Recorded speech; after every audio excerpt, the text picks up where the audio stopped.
Hello, hello and welcome back. Oh, we haven't come back. No. Okay.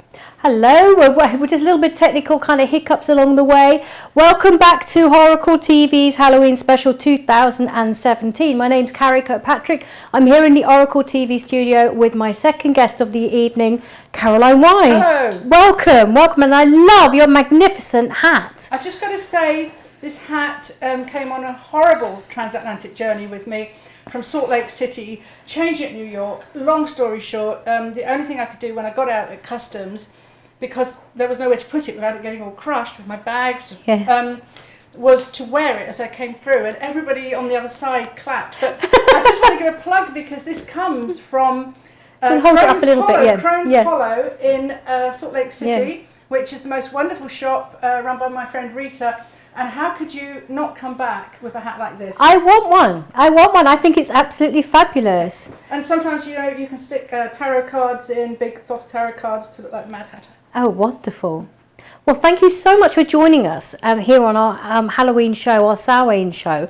Now, Caroline, we've been doing a lot of Facebook Lives recently, and what we thought we'd talk about tonight was some of the other goddesses and the work that you do around the Law of London. So some of the goddesses that you work with, specifically Ellen of the Ways. But before we do that, I understand that you've got a story that relates to our previous guest, Lucia, and to do with candle magic. Would you like to tell us a little bit about that? Yes, it's quite dramatic, and it came to me when Lucia was speaking.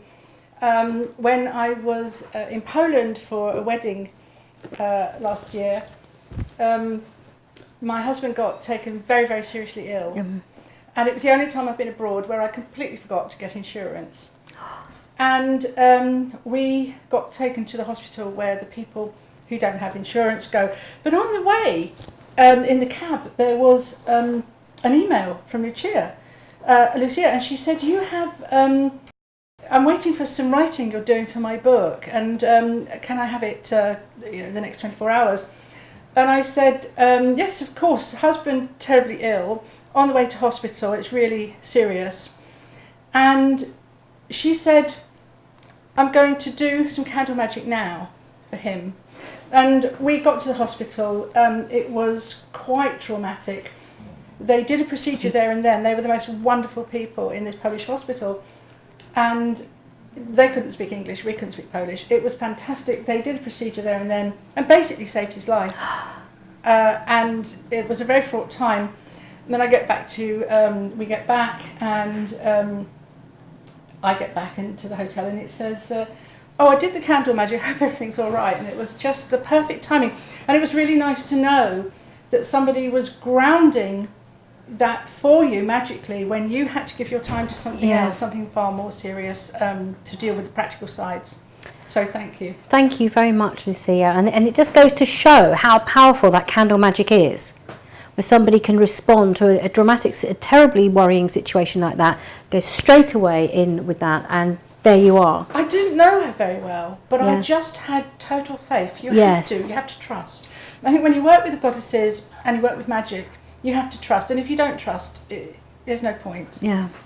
Now, talking about the goddesses, please talk to us a little bit tonight about a goddess which has been so important to you over the past 30 years, apart from Hecate, because Hecate we know has also been very significant for 30 years, and we've been doing a series of Facebook Lives about Hecate. So please feel free to refer to her as much as you like as well. But there's another goddess which is very dear to your heart as well, isn't it? And that's Ellen. Yes. I love all the goddesses, and I think that it's fantastic that there's so much interest in all the goddesses. But the ones I work with specifically are the ones that came to me out of the blue, and usually in quite dramatic circumstances. So when you say came to you out of the blue, I mean, if somebody's out there, what on earth does that mean? Is that, do you have a physical manifestation, or is it like a dream? Or physical manifestation, a dream, an extraordinary experience out in nature, something that's a little bit more than just a feeling, something quite dramatic. They storm into your lives. Oh, that's what. And so how did this begin with Ellen? Well, I'd had experiences with a deer deity in the 1970s when I was working on something called the Dragon Project. and my friend John Merrin and I used to monitor ancient sites for this project that was multidisciplinary, from scientists to psychics, kind of continuum, looking at, are there really any strange phenomena going on at ancient sites, and if so, what are they? And so the Rollright stones we were given by its then owner as our base, where everything was kind of monitored from, where we regularly go. And we used to sleep in this hut that was there when we were there doing the monitoring overnights at particular lunar and solar events. And I had an encounter there that was quite extraordinary, and my friend was there too and witnessed it. But moving on a few years into the early 80s, I was reading about a figure in mythology called Ellen in Wales, Ellen of Wales in the Mabinogion. And suddenly I had this powerful vision that took me aback, because I was just sitting there reading, and this didn't happen a lot, of a deer, and she was coming in and out of trees. I knew it was female. She was, now you see me, now you don't, sort of thing. And she was leading me through the forest. It was like a forest track. But then suddenly the scene changed. It's like as if it's happening in front of my eyes, of these masses of deer and horses, and they're stampeding down. And I knew it was that they were somehow in the area of the steppes, but they came from beyond there. But they came from maybe Siberia, from Russia, and I could hear the hooves, thudding away. So I thought, well, I have to find out about this character. And of course, this was in the days before Google and internet and so on. So, so just making sure your microphone's okay. Then. So it was a long quest to find, is there actually a deer goddess? Does she exist? And we did find her, and several other people had an interest and became interested, or had their own interest in this figure of Ellen. And so we compiled a book here. I've got Finding fantastic research and articles and contributions. Linda Owls, Kathleen Matthews, Andrew Collins, various people gave their own particular research into this goddess. But what I did find eventually was that there was a deer goddess, and she's all over, and the word Ellen in many languages also means deer. Which my friend from Bulgaria told me that in the early 90s, and that just actually was like a confirmation that this is not crazy, this is not a wild goose chase or a wild deer chase. It just feels, as you speak about her, as though this just links into an ancient shamanic tradition, one that had been a little bit forgotten. Yes. In Siberia, the deer goddess, she's not called Ellen, the deer mother, she initiates the shaman, being born as a shaman, and it's fantastic to have found that after all these visions. But of course, I also had visions where I was shown that the first ever trackways were the deer paths, the reindeer paths. You know, people had to follow the deer because they had a symbiotic relationship with them, because without the reindeer, there was no tent, there was no clothes, there was no food. There was no transport, there were no tents. So I suppose they saw them as part of the tribe. Yeah, exactly. And of course, they would, obviously, it didn't always follow a vegetarian lifestyle, but then it was a different in the olden times because they were really needed to live. It's about balance, isn't it? You take out the old ones, you don't take out the young. That was how they had a balance. But everything, even the thread for sewing would come from the gut and the needles from the bone. So they're very important. But yes, the most important part, of course, this is a painting that Judith Page did from my cartoon drawing, because I can't draw, sadly. Let's see if we can hold that up and whether we can get potentially a close-up on that. Is that okay? It's beautiful, inspiring my friend cover, isn't Potter, it? Who was also having visions of this woman, goddess, deity, called her like the horned goddess. She has antlers, she's a deer, but she's a deer with antlers. And in those pre-Google days, it took a while to realise that the female deers that have antlers are reindeers. Of course they are. Of But course I they think are. she's to do now, after all these years, I think she's to do with all the horned creatures and the red deer as well. Yeah. And what was really interesting is that as paganism flourished, neo-paganism flourished in the mid-20th century, there was very traditionally a view that any horned deity was male, and that would not be female, that would not be the goddess, because that was just coming from a different tradition. And so it took a while for people to kind of acknowledge that there could be something outside of the British Isles that did actually include a horned female deer. And suddenly, in the past few years, the influence of Ellen has just exploded, hasn't it? And then people have headdresses. I have one myself, headdresses with antlers. And I remember when our dear friend Laura Dallaghan first got one, and I was like, oh wow, that's so exciting. And it was really a rarity. But now so many people, including myself, have got a horned headdress. And you see lots of pictures of these lovely balls in Glastonbury, and like nearly half the people there have got them. And it's just suddenly infiltrated. It's not all just about dressing up, obviously, but it's as though everyone, everywhere you go, from different traditions, knows about Ellen. I want to say a couple of things there. In the mid-90s, when we had postcards made of some of Cheska's drawings, Yeah. and also of this, and I was selling them in my shop in those days at Atlantis Bookshop, I had phone calls from 3 what you might call leading elders of the pagan community, and all 3 of them were women. And they were actually very rude to me. I knew them. They were really upset and shocked, and they said there is no horned goddess, there's only a horned god. And one of them said to me, you are wrong. And she said, I'd sent her a card, because we'd made cards of them, as I said, and I just sent her a greetings card about something absolutely unrelated. And those were the cards I had to hand. And she phoned me up and she was really upset. It's like I had committed some kind of sacrilege. It's bizarre, isn't Yes. it? It's bizarre when dogma takes a hold. But people are a lot more open-minded now, aren't they? But also, coming back to your point, isn't it wonderful? Isn't it wonderful that women are responding to this deity or spirit of the trackways, the spirit of the Greenwood, the spirit of the land in this way? Isn't it fantastic that women want to also acknowledge their antlered selves? Yeah, absolutely. Because there is something very powerful about wearing antlers. And isn't it interesting that I eventually found from the work of Esther Jacobson that there was this horned goddess, this mother of the tribe, this initiator of shamans. Yeah.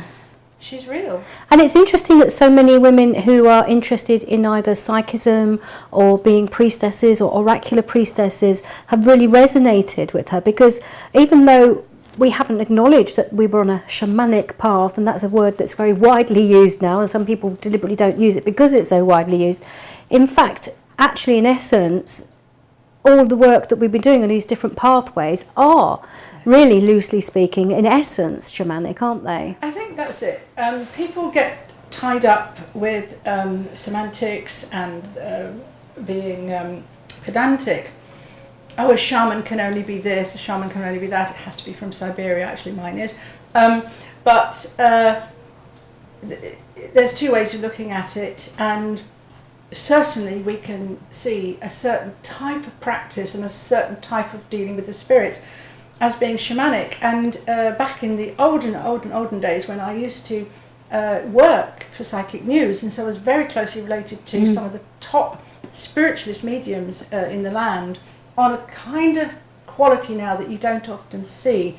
I mean, that was their time. It occurred to me in sitting in on one of these meetings, there's this incredible magnetic charge in a spiritualist meeting, a small sitting, that what they were doing was shamanic. They are going into a trance and they're communing with the dead. Yeah, yeah. It's one of the jobs of the shaman. Yeah. Oh, hello, Mooney. But another job of the shaman would have been to leave their body and to go out across the land, perhaps with certain things marking the route below, like certain stones or trees or wells, and see where the herds were, and see who the wolves were following. Of course, of course. Yeah, and so in essence it was integral to their everyday survival. Yeah. That's why people are in touch with spirits and in touch with goddesses and gods and guardians of, of their area and of their lives. Yeah. Wow, it's a lot to take in, isn't it? I mean, it's just so profound. And do you think if people are inspired by this and feel that maybe they've got a resonance with Ellen or with a shamanic way of working, what would you recommend that they would do? I mean, buying the book would be a good place to start, wouldn't it? I would say buy the book, please, but don't read. Do some work before you read it, because otherwise you're going to have all the work of all these people in here in your brain when you start the work. Why not do some meditation out in nature if there's somewhere safe and nice nearby you, or even in your own home, light a candle, light some incense, and just call them. You call them like you do in spiritualism. You ask them to come and see what they show you first, and see what they show you also is relevant to you and your life. And then read the book or go online, because lots of people are writing about her now, and see, does it add up? Because for me, with the various dreams and visions I had, one astonishing one was, this was into the internet age, and I had a dream one night, and it had that strange power that, you know, psychic dreams have, different to the ordinary dreams. Yes, yes. And there were these reindeer, and they had these really scraggy, unhealthy coats and bald patches, and they were standing on this land that looked absolutely blasted and barren and sort of like dust, and there was a feeling of lorries had gone along it, and I got out of bed and still in my dressing gown just went straight on to the internet, and because, sorry, I missed the important point. As I woke up from this, these huge letters blazing in gold, huge capital letters, AU, and I thought, well, AU is gold, symbol for gold. I got up and I googled reindeer and gold mining, and nearly every place where there's still the herds, there's lots of gold mining that is destroying the land and their landscape, and also their trackways, because they showed me the importance of the ancient trackways, which, you know, these beasts followed, then the people followed the beasts. For instance, not just with gold, but with oil and gas pipelines in these vast areas. In the east, it's easier to put them above ground, and of course the pregnant deer and cannot get to the mating grounds, and they cannot follow their migratory routes. Oh my gosh. It's almost one of those questions. I don't want to bring the mood down tonight, but it's one of those questions I'm always asking myself is, why do we only hear their call when it's almost too late? Yes. Is there anything that anybody can do? Is anybody campaigning or fighting to preserve them? I have no idea. I'd imagine these are just vast corporations and governments. And we all use fuel. Unfortunately, yes, we do. Yes, we do. But can we go on to something a bit lighter? Well, I mean, obviously, that's just trying to show you, to answer your question, how can you work with her? With me, it's dreams and visions, but they're of no importance unless they check out, unless you can ground them in reality. It's just a lot of airy fairy stuff that you're probably projecting on. Exactly. And so, you know, to know the difference between, you know, oh, is it just my imagination or a memory of something I've just read, or is it really something psychic and intuitive coming forward? You don't have to be a full-blown professional psychic to do this work, do you? Always take wishful thinking out of the equation, and don't project what you want onto it. That's what and then, so when you get the visions and the senses that come through that seem a little bit off the wall and surprising, that's probably going to be the one that's really... Might even just enjoy getting into her whole elements. You know, for instance, she also has an element which Cheska and I worked with. We used to write little booklets about her in the 80s. Called The Green Lady, where she has this aspect of trees and nature, for instance, a lot of characters in history got drawn in, you know, to this mythology of Ellen, and it's interesting I mentioned the gold because in the Mabinogion she gives her name, this spirit, this goddess Ellen gives her name to these set of roads that went all the way down the country as St Ellen, and they're still there to this day. And you can walk some of them, and it's not all joined up. And some bits are roads, and some bits are just trackways. But the Romans strengthened and built some of it and utilised other old tracks. What they were doing was taking the gold that was in Wales, the red gold, down these old trackways to the coast, shipping out to the empire. Now in the Mabinogion, where I first discovered her, in textually, she is seen by the emperor in a vision where she's completely covered in gold jewellery, gold clothes, she's on a gold throne, she's in a gold castle. So I think with matching that up, for instance, all those years later with the reindeer standing with the letters AU in gold and finding out about the gold mines, is that she's something to do with the gold in the land. Yeah. Like the power of the land. And I was just wondering about any kind of natural alchemy that might happen in the land as well. Is there any other incidences? I'm not that au fait with geography, but are there incidences where the gold can end up turning into something else or mixing with other things? I don't know. That's just come to me really strongly. I just wonder if it's not healthier in the land. It's when people try to take it out. But, you had the Romans with slaves, labour. You have now these awful gold mines in the east, and it's like, wouldn't it be better? And in the north, wouldn't it be better if the gold was just left in the land? Left there, yeah, and nourishing the earth. Now, you've also been very interested. I mean, earth mysteries have been a major passion of yours throughout your kind of esoteric career, really, haven't they? And a lot of your esoteric research connects with earth energies in many different ways. And not least of all, I mean, a lot of people would think that means out in the countryside and with ley lines and sacred sites, and very obvious, But what about London, the city that you've made your home? You are, in fact, expert about the secret law of London as well, aren't you? I love London. I love the layers and layers and layers of history. And I love finding out where the old goddesses were, where the old gods were. They're still there. Their sites, the buildings might not still be there.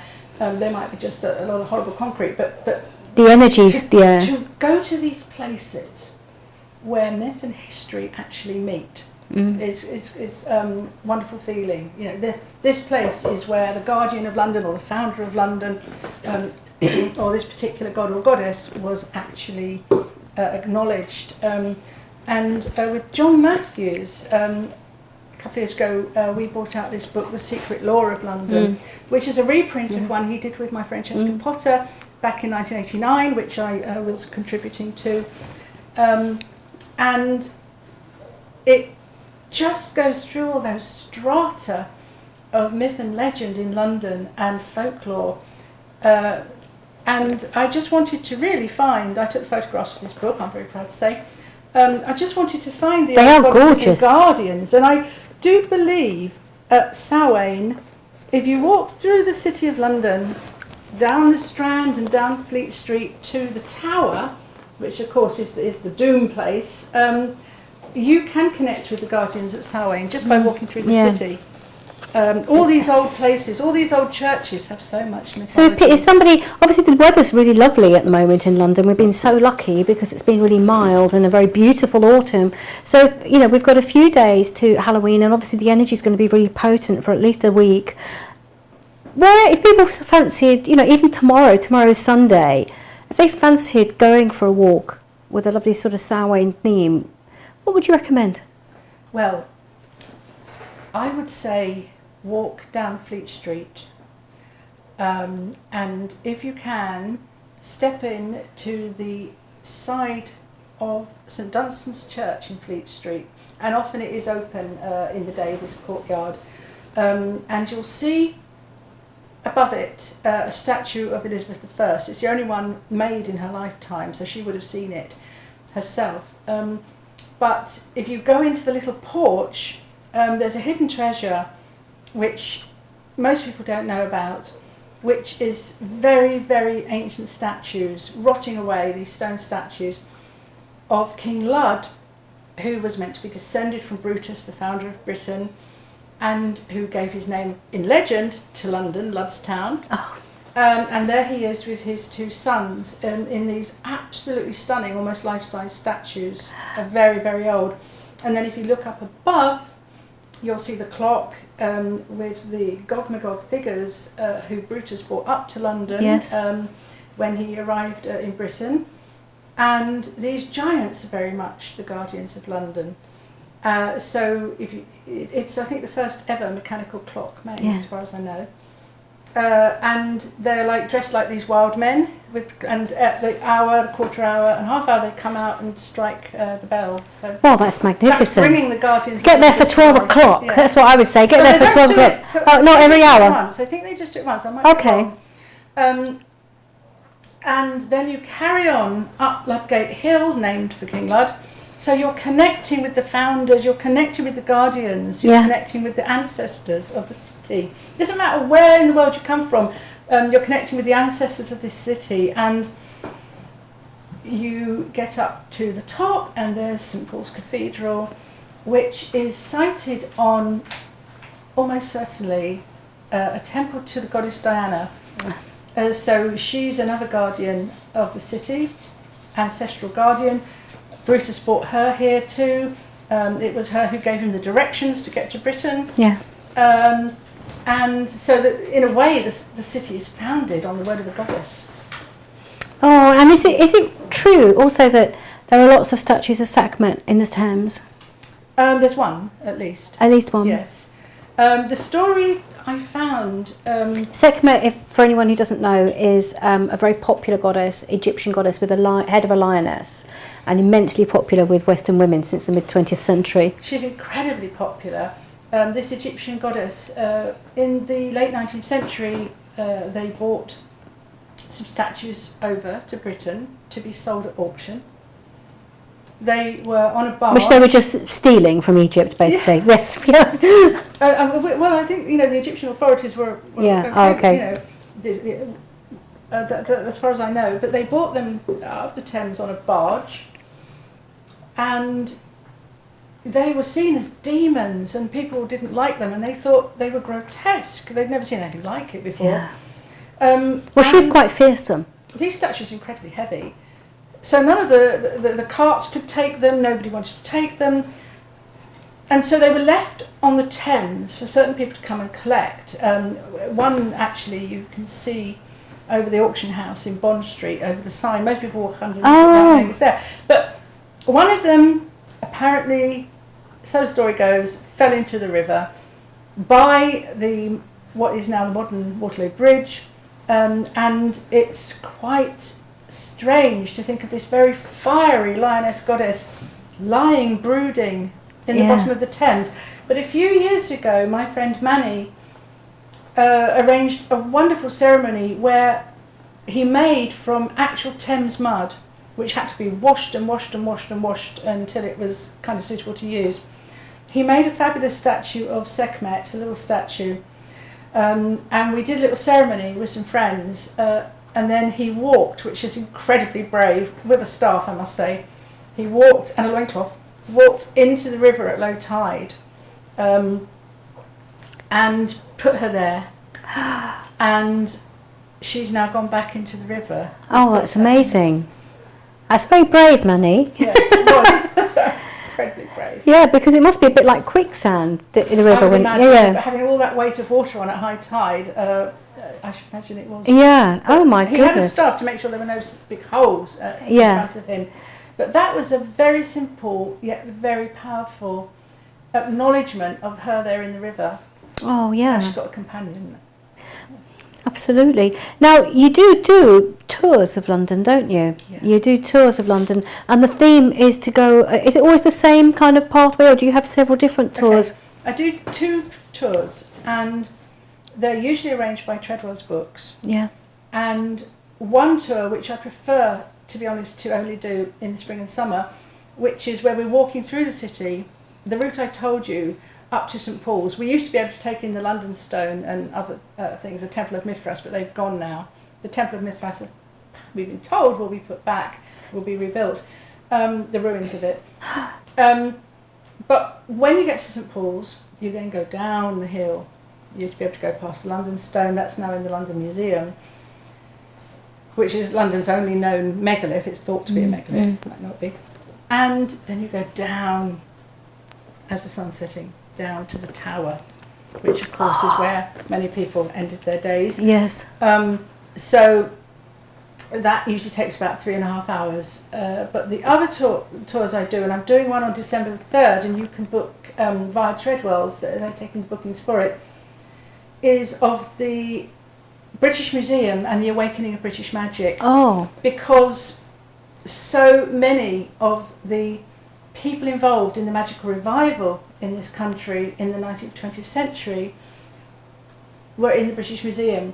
And all the texts we take for granted today, a lot of the stuff we take for granted as the core of modern magic, they were translating as they were going. You know, it's like they hadn't been translated before.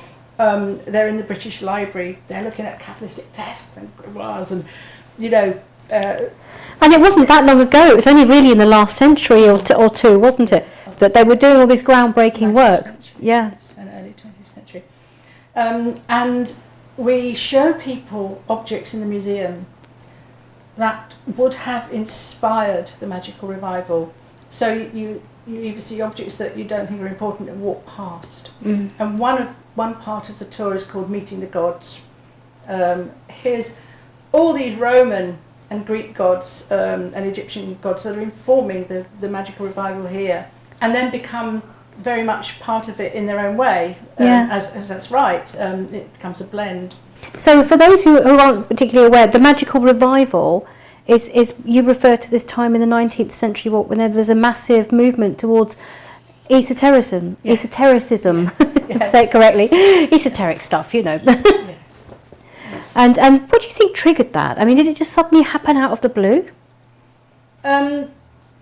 There's whole histories written about how it came about, literally, and that it would have been Freemasons and Theosophists, because Theosophy was already here, you know, just about.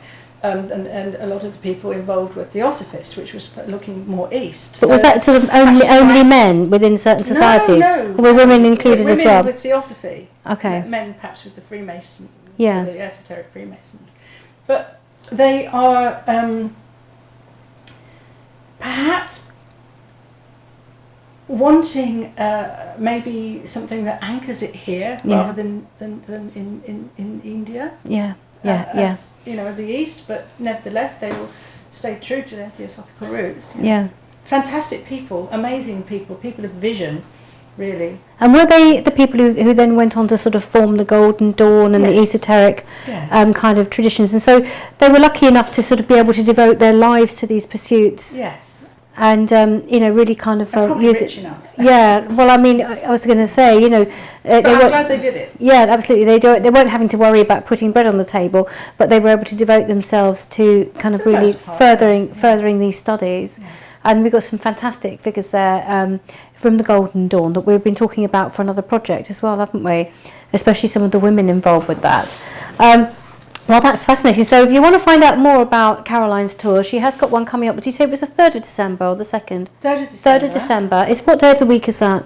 I usually do them Saturdays or Sundays. Okay. And you find out about this at Treadwell's Bookshop, which is, I believe, www.treadwells-london.com. I think I've got that correct. We are also playing a film for Treadwell's later, and that's definitely got the website correct on it, but I think that's right, because I was only editing it a couple of days ago. But if not, you can also find them on Facebook. So it's Treadwell's Bookshop. They're in Store Street in central London.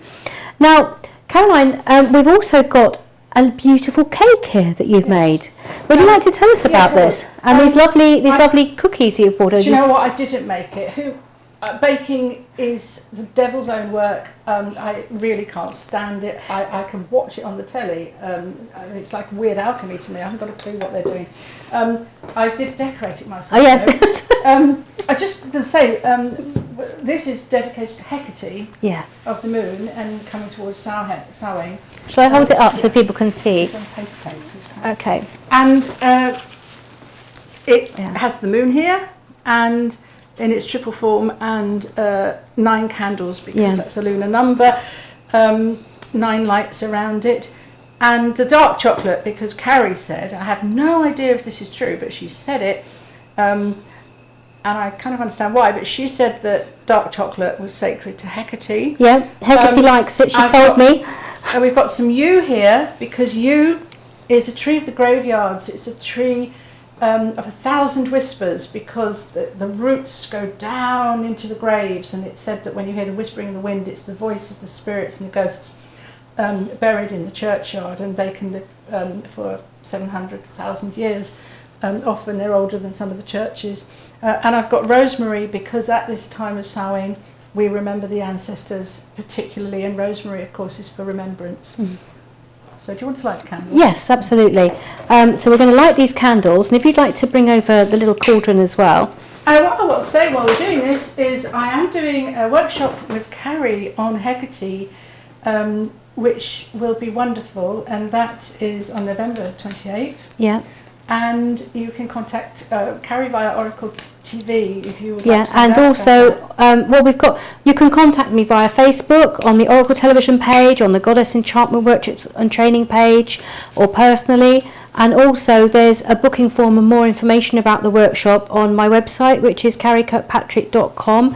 And /goddess-enchantment, or you can just go to carriekirkpatrick.com and go to the Goddess Enchantment link there.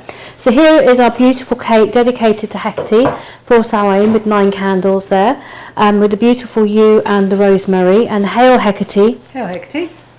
And we've also got soul cakes, which I did make, and then he had a nervous breakdown. He said it was 15 minutes to prepare and 15 minutes to cook. I'm sure it is for you at home. My goddess work is far more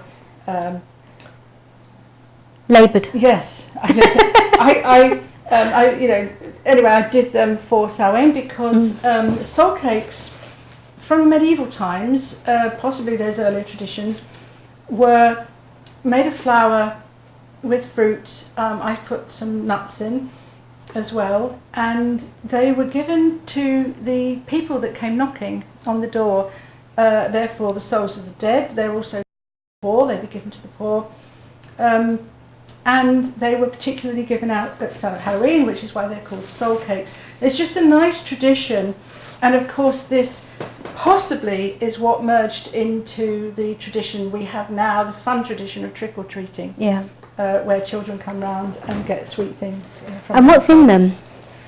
This is flour, butter. We used sugar made from birch, so it's but you can obviously, most people use normal sugar.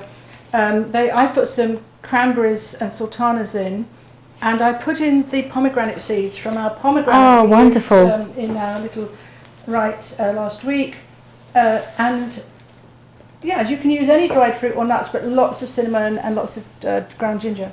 That's wonderful. Now, one other thing you were going to show us as well. I noticed that you've brought this amazing Greenwood Tarot. In fact, can I have a little bit of cake? Of course you can. Thank you.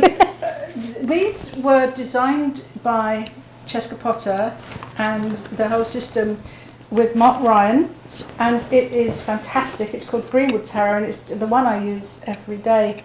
And I just thought we could have where people be able to see it, or you can hold them up. I will. Just a card for the mood of Samhain, guidance for Samhain, what people should be thinking of, newcomers really especially. Most of our work here with these broadcasts is for everybody, the newcomers level.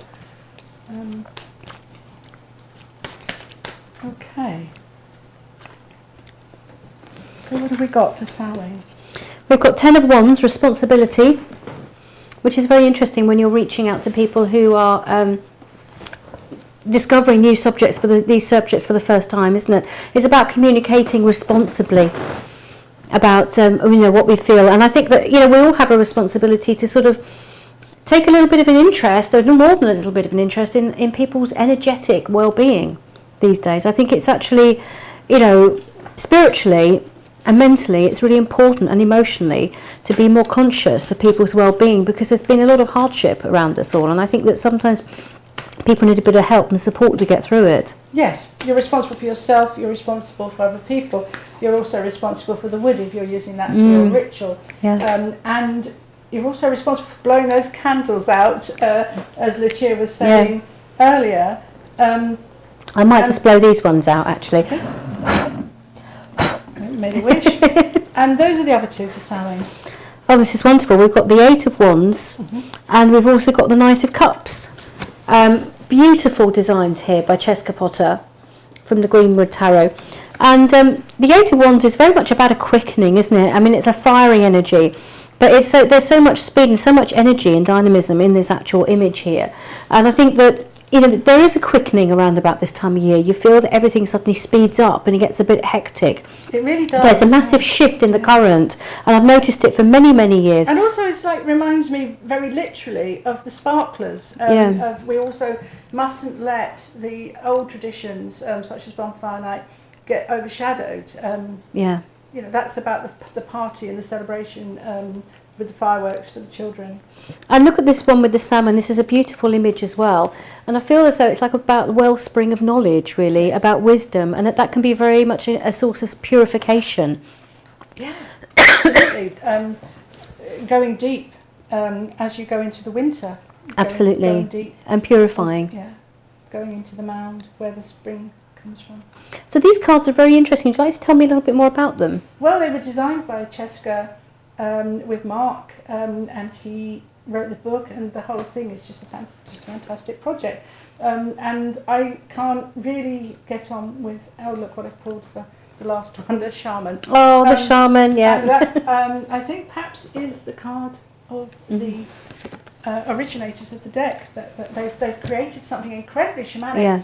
But what's interesting is that the spirit of Ellen of the Ways runs all through this deck, absolutely, and that's fantastic too.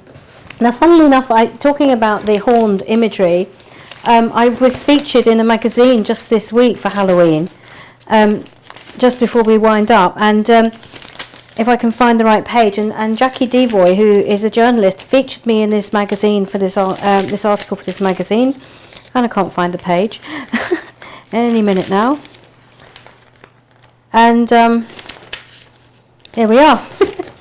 And it was really, I mean, it's you know, we do have a little bit of a chuckle sometimes when they sort of refer to Angelina Jolie as Ange, you know, because I feel as though I've got to do that in the accent of Harry Anfield, or even Dirty Dan. Dirty Dan, Ange. No, don't do that magic on him. But but seriously though, this was a very interesting article to do, because you know, we were told that Angelina Jolie had been having some sacred tattoos tattooed upon her as a form of binding spell, to bind her and Brad together, because there was allegedly trouble between the two of them, and not long afterwards they broke up. And of course, you know, we all magical practitioners will know that you really don't do magic to try to kind of contain another person.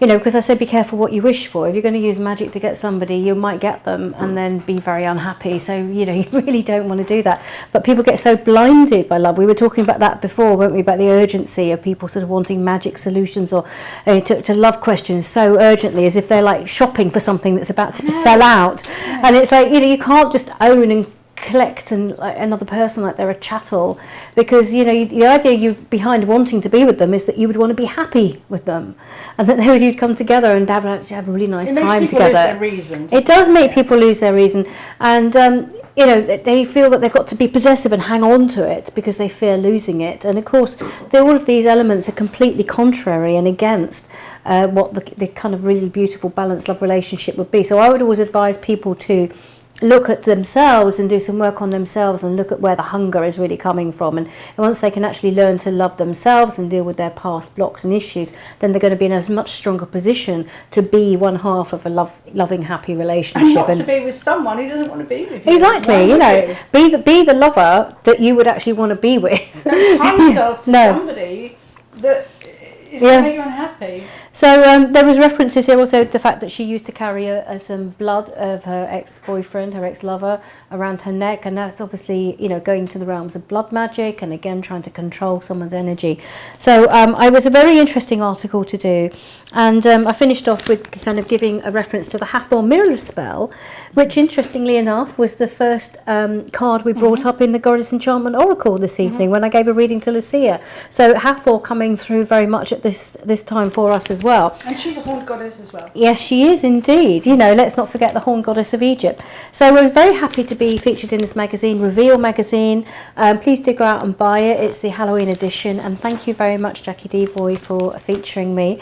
It's been a pleasure working with you. What was the cake like? What was the cake? The cake was absolutely delicious. Okay, that's the right answer. Good. Yes.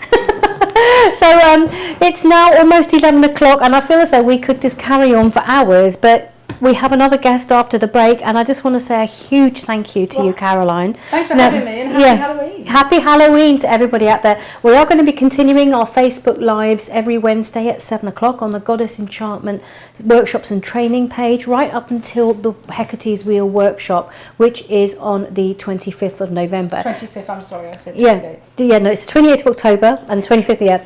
So basically, Hecate's Wheel is a workshop dedicated to the goddess Hecate, obviously.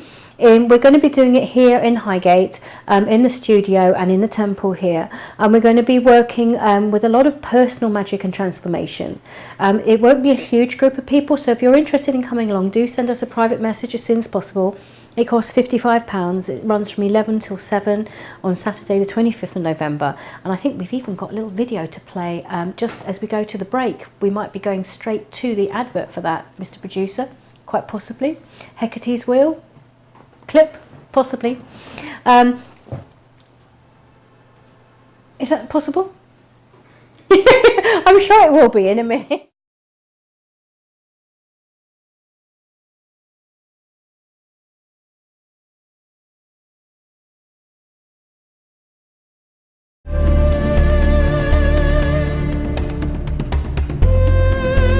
Hecate's Wheel, a day of transformation and magic, Saturday the 25th of November 2017, from 11 a.m. till 7 p.m. The price is £55. Learn about Hecate's many aspects, her totem animals, her plants and symbols. Explore how these can be relevant and useful to you in your life and work. Numbers are limited to ensure a personal and intimate environment within which participants can engage in deep, personal, magical work.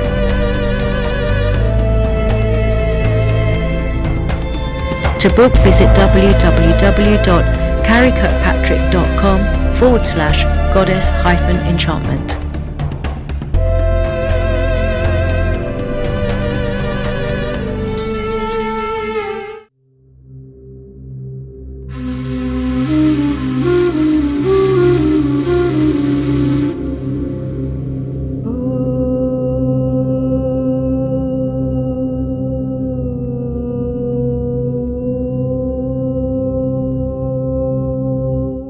Hi there, my name's William and we're sitting here in Treadwell. It's coming up to Halloween, or as we call it, Samhain, and there's lots going on, and I'm here to tell you a little bit about what we get up to, what we as the staff and the shop do around Halloween.